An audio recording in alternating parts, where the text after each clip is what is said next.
Imagine walking into a school where an entire class of children vanished overnight. Not just one or two kids, but 17 students all disappearing at exactly 2:17 a.m., leaving only a single classmate behind. That's the chilling premise of Weapons, and it's even more disturbing than it sounds. The precision of that timing really creates this unsettling atmosphere. How do 17 families deal with such a synchronized tragedy?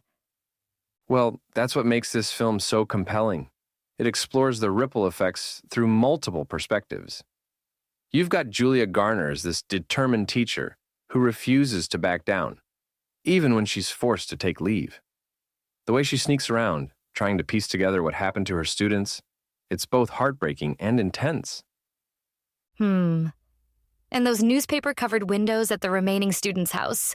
Such a simple detail that adds so much to the mystery. You know what's fascinating about Zach Cregger's direction? He takes these seemingly ordinary elements, covered windows, a specific time of night, children with outstretched arms, and transforms them into something deeply unsettling. It's like he's speaking this visual language of dread. That's exactly what made his previous film Barbarian so effective, taking familiar elements and making them feel completely alien. Speaking of effective elements, Josh Brolin's performance as the grieving father is just gut-wrenching. There's this raw desperation in every scene he's in, like he's barely holding himself together while searching for answers. The whole cast really brings their A-game. Benedict Wong as the pragmatic principal, Alden Ehrenreich as that disillusioned cop. Each performance adds another layer to the mystery. And let's talk about that one remaining student, played by Carrie Christopher. The way he manages to convey so much trauma and fear with barely any dialogue. It's remarkable for such a young actor. Well, his scenes with Amy Madigan as his aunt are particularly striking. That over-the-top makeup she wears somehow makes perfect sense in this twisted world they've created. You know what's really clever about the structure? The way it starts as this missing persons case, but gradually reveals these, supernatural elements, without ever losing its grounding in real human emotion. So it maintains that delicate balance between horror and human drama throughout? Exactly, and that's what makes the ending so effective.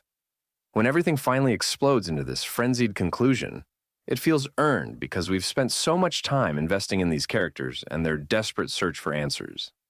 The way it builds tension reminds me of classic slow-burn horror films, but with this modern, almost experimental edge to it. And that's why I think this film is going to have such staying power. It's not just about the immediate scares, it's about how it lingers in your mind, making you question everything you thought you understood about what happened. Like those little details that seem insignificant at first, but take on new meaning when you look back at them. Precisely. The 2:17 a.m. timing, the way the children held their arms, even the newspaper on the windows. Everything serves a purpose in the larger narrative. It's like this intricate puzzle where every piece matters. The community's reaction feels so authentic, too. The way different people cope with this impossible situation. That's what elevates it above typical horror fare. The supernatural elements work because they're grounded in such realistic human responses. The parents' grief, the teacher's obsession, the principal's attempt to maintain order in chaos. Well, between this and Barbarian, Cregger is definitely establishing himself as a unique voice in modern horror. You know what's really interesting? The way he manages to incorporate dark humor without undermining the serious subject matter. It's like he understands that sometimes humor is how we process trauma. That's such a difficult balance to strike, especially with a story centered around missing children. Looking ahead, I think this film is going to influence how future horror directors approach supernatural stories. It shows you can have these big, wild ideas while still keeping the emotional core intact. Sounds like this 8 out of 10 rating is well-deserved then. Oh, absolutely. And I'd argue it might even deserve higher. It's the kind of film that rewards multiple viewings, where each watch reveals something new about the story and these characters. That's pretty rare in any genre, let alone horror. As for a score, we give Weapons an 8 out of 10.